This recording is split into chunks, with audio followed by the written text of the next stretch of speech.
नमस्कार प्रिय मित्रों, मैं ज्योतिषकार कमल आप सबका हार्दिक अभिनंदन करता हूं आपके अपने प्यारे यूट्यूब चैनल एस्ट्रो कमल में। दोस्तों, आज मैं आपको पश्चिम के जगत की एक बहुत ही शक्तिशाली, बहुत ही अद्भुत साधना देने जा रहा हूं, जिसको यदि संपन्न कर लिया और साधना सिद्ध कर ली तो आपसे टकराने वाला पूरी दुनिया में कोई नहीं होगा। क्यों नहीं होगा? क्योंकि दुनिया में जितने भी शैतान हैं, इन्हें हेल ऑफ वैम्पायर्स कहते हैं। उन सब शैतानों की एक मदर, एक माता है। उस माता का नाम है डेमोन लिलिथ। डेमोन लिलिथ उन सब शैतानों की माता है, इसलिए इसकी साधना करने वाला, इसको खुश कर लेने वाला सब शैतानों पर राज करने वाला हो जाता है। सारे के सारे शैतान उसकी इच्छा पूर्ति करने में लग जाते हैं। जो भी कुछ उसको चाहिए उसे प्राप्त होता है। और आप आश्चर्य करोगे, आज जो मैं कह रहा हूं, मैंने ये बात बहुत पहले भी कही थी। जब हमारे एक शिष्य हैं शिवा,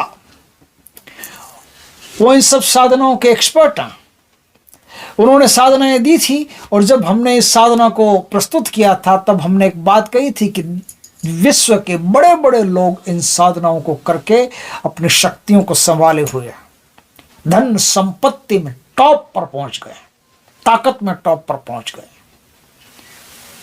तब मेरी बात हो सकता है किसी ने नहीं मानी, लेकिन अब गली गली ये चर्चा हो रही है कि बड़े बड़े जो लोग हैं, बड़े बड़े लोग, विश्व के बड़े बड़े लोग, वो ऐसी साधनाएं करते हैं। अब उनके समझ में आ रहा है। और ये बात मैंने बहुत पहले कह दी थी।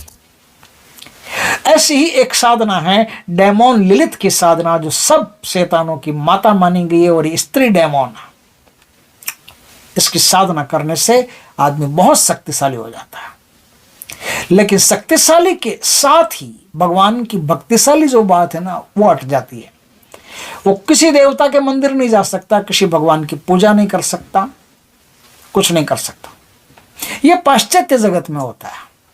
पाश्चात्य जगत में साधना नहीं होती, कॉम्प्रोमाइजेशन होते हैं। शैतान को बुलाते हो आप और शैतान से कॉम्प्रोमाइजेशन होता है। शैतान आप और शैतान एक ही हो जाते हैं। शैतान आपकी मुरादें पूरी करता है और मरने के बाद शैतान आपको अपनी टोली में शामिल कर लेता है, अपने ग्रुप में मेंबर बना लेता है और हेल, जहाँ वो नरक बोलते हैं, वहाँ ले जाता है। लेकिन ये तो भारत है, सारे जहां से अपना हिंदुस्तान हमारा। भारत में इसकी जरूरत नहीं है। भारत में उसकी गुलामी करने की जरूरत नहीं है। भारत में उसको सिद्ध किया जा सकता है और पूरे विश्व में उसको सिद्ध नहीं किया जा सकता। पूरे विश्व में जो भी ईसाईयत है, क्रिश्चियनिटी है, क्रिश्चियनिटी में सिद्ध करने का कोई विकल्प ही नहीं है।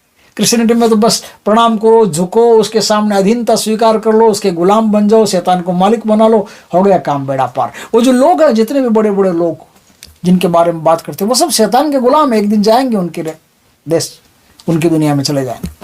लेकिन आपको शैतान के गुलाम बनने की आवश्यकता नहीं। आप तो हिंदुस्तान में पैदा हुई और ऋषियों महर्षियों की धरती है। यहाँ तो शैतान के बड़े बड़े ब्रह्म राक्षस तक गुलामी करते हैं, आकर के सेवा करते हैं साधक की। तो अब मैं इस साधना का पूरा प्रारूप बताता हूं कि आप किस प्रकार से साधना को करोगे तो आपको बिना फंसे, बिना अभिमन्यु के चक्रव्यूह में जाए आप चक्रव्यूह तोड़ दोगे। आपको चक्रव्यूह में फंसने की आवश्यकता नहीं। आपको इन शैतानों के चक्कर में आने की, फंसने की जरूरत नहीं। आप इन शैतानों से बाकायदा काम भी करवा सकते हो। बस मंदिर तब तक नहीं जाना होता है जब तक आप साधना कर रहे हो। एक बार साधना हो गई, सिद्ध हो गई, फिर आप अपना भक्ति पाठ पूजा भी कर सकते हो, क्योंकि हिंदुस्तान और हिंदुस्तान में किया जा सकता है।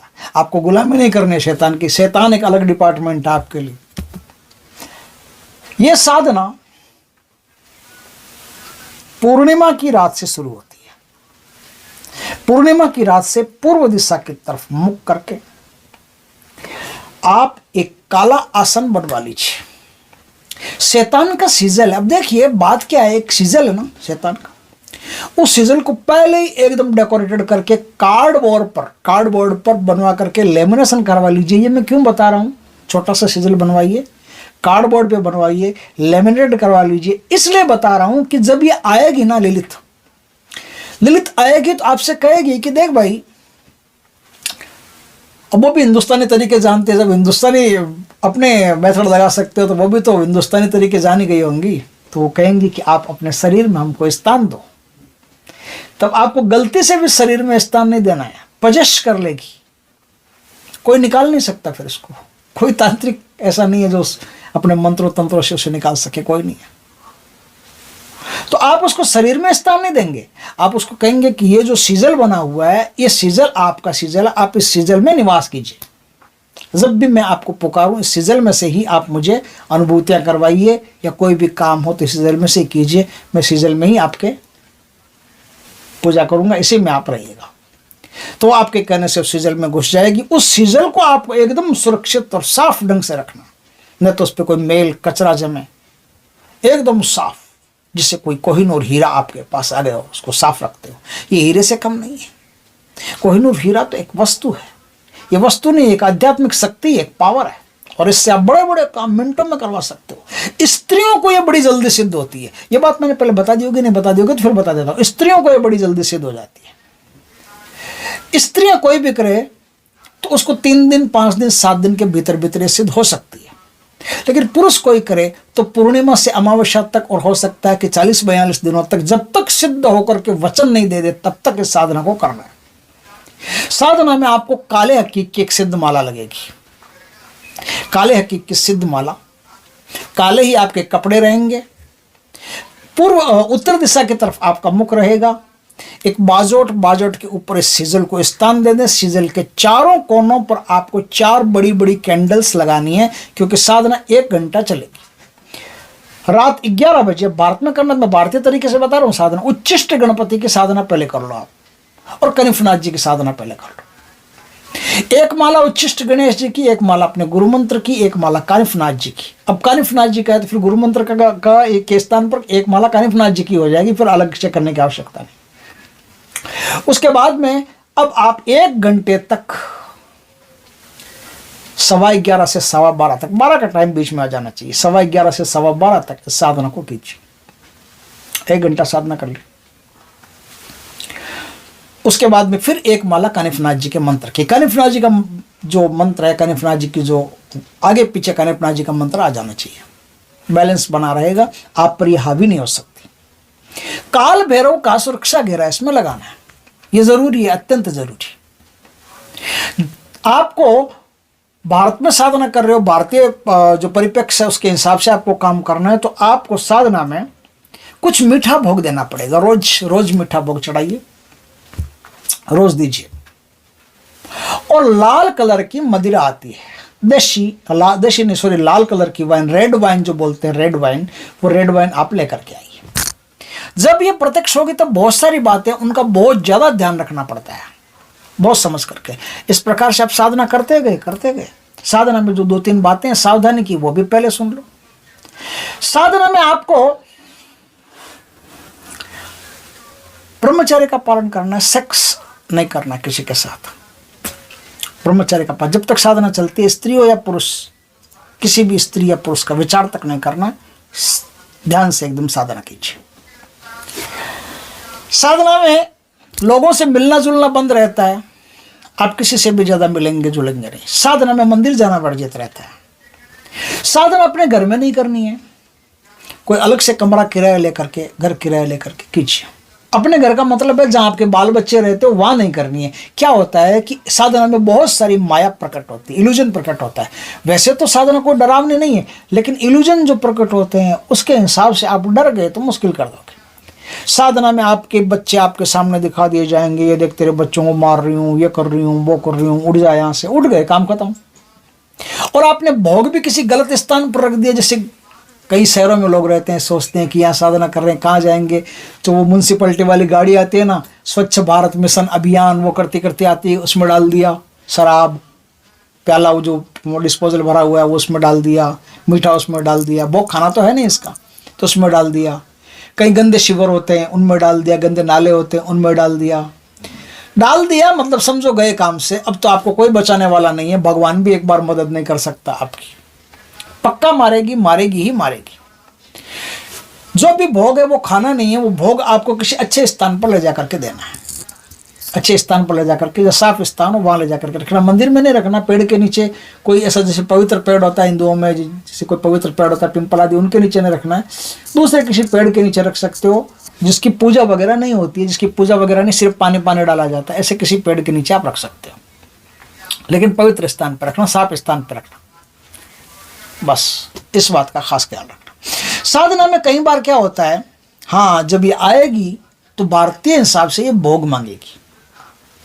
तो भोग क्या करना है, इस भोग, इसके जो भोग का मेथड, उसमें फंसना नहीं है आपको। आप कहोगे कि मैं आपको लाल वाइन का भोग देता रहूँगा, ठीक है, वो बोले कि ठीक है कोई बात नहीं, जब भी मैं आऊँ मुझे लाल वाइन का भोग देना, मीठा भोग दे देना। आप फंस गए। वो कहेगी जब मान लीजिए, जैसे सपोज करो, जैसे आपने बोल दिया कि हाँ ठीक है मैं लाल वाइन का भोग दूंगा, और वो 10 दिन बाद में फिर आपके पास आई और बोले कि लाल वाइन का भोग, आप कहोगे ये पड़ी लाल वाइन, बोले ये नहीं, मुझे तो रशिया में बनने वाली लाल वाइन चाहिए। आप कहाँ से लाओगे रशिया वाली? आप बोलोगे ये मीठा रहा, बोले ये नहीं, मुझे तो वो मीठा चाहिए जो कोयम्बटूर में बनता है। आप कहाँ से लाओगे कोयम्बटूर का मीठा? नहीं नहीं नहीं, बीकानेर के रसगुल्ले चाहिए, बीकानेर से ही लाना पड़ेगा। अब बीकानेर के रसगुल्ले आपके पास नहीं मिले तो मुश्किल करता। इसलिए कहना कि भोग मैं अपने हिसाब से दूंगा, भोग जो मैं भोग दूंगा वही भोग आपको ग्रहण करना पड़ेगा। रेड वाइन मैं आपको दूंगा, लेकिन रेड वाइन अपने हिसाब से दूंगा, अपने देश में बनी हुई दूंगा, अपने हाथ में आई हुई दूंगा। भोग मीठा दूंगा, लेकिन मीठा भोग जो मैं दूंगा वही आपको लेना पड़ेगा। यह शर्त पहले अच्छी तरह से तय कर लें, क्योंकि थोड़ा सा वो आप जाते हैं ना, वो कहीं यात्रा में जाते हैं गाड़ी वाड़ी लेकर के, तो उस पर लिखा होता है ना, सावधानी हटी दुर्घटना घटी। यहाँ भी सावधानी हटी दुर्घटना घटी है। तो इस प्रकार से इस बात का खास ख्याल रखना होता है। आप समझ गए होंगे मेरी बात को अच्छी तरह से। साधना कर रहे हो, एक बात और, जब आपके पास आएगी तब वो गालियां देगी, हट तेरा ऐसा, माँ की देगी, बहन की देगी, बाप की देगी, पता नहीं किस किस की देगी, खतरनाक खतरनाक गालियां आपको देगी। आप गालियों से डर के उठ गए या गुस्से से उठ गए, गई साधना आपकी। वो गालियां देगी, आपको डरना नहीं है, आपको कुछ नहीं करना है, आपको कोई रिप्लाई नहीं देना है, कोई रिएक्शन नहीं करना, आपको चुपचाप एकदम मस्त शांत बैठ जाना है। जब वो गालियां देकर के एकदम शांत हो जाए तब आपको अपनी उंगली काट करके उसका खून छिड़कना है। वो कहेगी ला छिड़क क्या रहा है, मेरे हाथ में दे देना खून। हाथ में दिया नहीं कि फंस गए, आपको खून सिर्फ छिड़कना है। घेरे के अंदर बैठ करके वो खून बाहर फेंकना, ध्यान रखना, अच्छी तरह से ध्यान रखना। एक बार चूक गए फिर आप मुझे कहोगे गुरु जी ये बताओ वो बताओ, मेरे लिए मुश्किल हो जाएगा बताना। इसलिए मैं हर चीज आपको अच्छी तरह से बताने की कोशिश कर रहा हूं। घेरे के अंदर बैठ करके खून देना है। जब वो आए प्रत्यक्ष हो जाए तो घेरे के अंदर बैठ करके खून देना है। उसके हाथ में खून देने की कोशिश मत करना। अब अगली बात सुनो, वो इससे भी ज्यादा इंपॉर्टेंट है। अब आपके वचन वाचन हो गए, सब घेरे के अंदर होंगे, वचन वाचन सब हो गए, सब एकदम काम परफेक्ट हो गया, तो आप सोचते अब तो हो गए, अब तो घेरे से बाहर निकल जाते हैं क्या? नहीं, ऐसे नहीं निकलना। जो घाव बना है ना आपका, जैसे आपने ब्लड का चीरा दे करके या चाकू से कैसे भी एकदम साफ, सेप्टिक वगैरह नहीं हो इस प्रकार से ना, कोई यंत्र धुला या ब्लड वगैरह एकदम साफ, उससे चीरा देना, तो वो घाव तो बनेगा।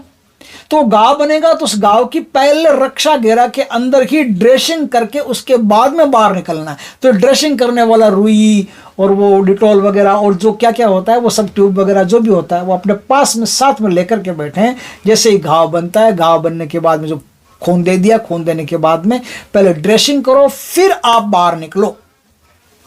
आप जब भोग रख करके आओगे, सुबह रात में भी भोग रख करके आ सकते हो, 12 बजे के बाद में भी रख करके आ सकते हो, लेकिन माया बहुत होगी, बहुत डरावनी चीज़ें रास्ते में आ जाएगी। इसलिए आप भोग सुबह किसी ऐसे पेड़ के नीचे रख करके आ सकते हो जो भारतीय दर्शन में जिसकी पूजा वूजा नहीं की जा सकती। जैसे बरगद का पेड़ हो, पीपल का पेड़ हो, इनकी तो पूजाएं होती है। तो जिस पेड़ की पूजा नहीं होती उस पेड़ के नीचे आप रख करके आ सकते हो। लेकिन जब वापस आओ तो हाथ पैर धो करके घर में घुसना। ये सब बातें बहुत ज़्यादा ज़रूरी है, इसलिए मैं बता रहा हूँ। अब आपको वहाँ बैठ करके इसका जो सिजल है उस सिजल को कार्डबोर्ड पे बनवा करके अपने सामने रख करके फिर आप अपने मंत्रों का जाप कीजिए। कई प्रकार की मायाएं हो सकती है। वैसे जो शक्ति है वो डरावनी नहीं है, डराती भी नहीं है, क्योंकि आपके कांटेक्ट में ये भी आना चाहती है, ये भी चाहती है कि आपकी नज़रों से आपकी दुनिया को देखें, आपके विचारों को जानें, आपके लोगों को जानें। तो इसलिए कोशिश करते हैं कि आपके शरीर पर कब्जा करने की, आपके शरीर में रहने की, लेकिन आप नहीं करते हो तो भी उसकी ऊर्जा आपके साथ बनी रहती है। तो कुछ कॉन्टेक्ट तो ये भी करना चाहते हैं, इसलिए डरने की ज़्यादा जरूरत नहीं होती, आप आराम से इस साधना को कर सकते हो। ये है डेमोन लिलित की साधना। यंत्र है, स्क्रीन पर आ गया होगा आपका, बाकी सब विधि विधान अच्छी तरह से करके फिर इस साधना को कीजिए। बहुत ही ज़बरदस्त, बहुत ही शक्तिशाली साधना है। लेकिन डेमोन है, अपना कानिफनाथ जी की पहले साधना करके थोड़ी सी, चाहे आप 21 दिन ही करो, 21 दिन कानिफनाथ जी के मंत्रों का जाप करके फिर इस साधना में उतरना, आपको साधना में सफलता प्राप्त होगी। आप डेमोन को अपनी शर्तों पर मना सकते हो, उसकी शर्तों पर मानने की जरूरत नहीं है। और डेमोन से ये भी आप वादा कर सकते हो कि जिस दिन मैं आपको छोड़ना चाहूँ उस दिन सहर्ष अपने लोक में चले जाओगे, मुझे और मेरे जानने वाले किसी भी व्यक्ति को किसी भी प्रकार की परेशानी नहीं दोगे। ये भी एक शर्त तय कर लेना, ताकि आप जब विसर्जन करना चाहो तब वो सीजल है, उस सीजल को जल के अंदर प्रवाहित कर दो, प्रवाहित करते ही वो आपकी दुनिया से चली जाएगी। इस प्रकार से बहुत ही सुंदर, बहुत ही शक्तिशाली साधना आप चाहो तो करके बहुत कुछ अर्जित कर सकते हो। दोस्तों, वीडियो अच्छा लगे तो लाइक करना, कमेंट करना, शेयर करना। पहली बार हमारे चैनल पर आए, चैनल को सब्सक्राइब करना, पास में जो बेल आइकन का बटन है वो दबा देना, ताकि हमारे ज्ञानवर्धक जानकारीपूर्ण वीडियो सबसे पहले आपके पास आ सके। जय श्री कृष्ण दोस्तों।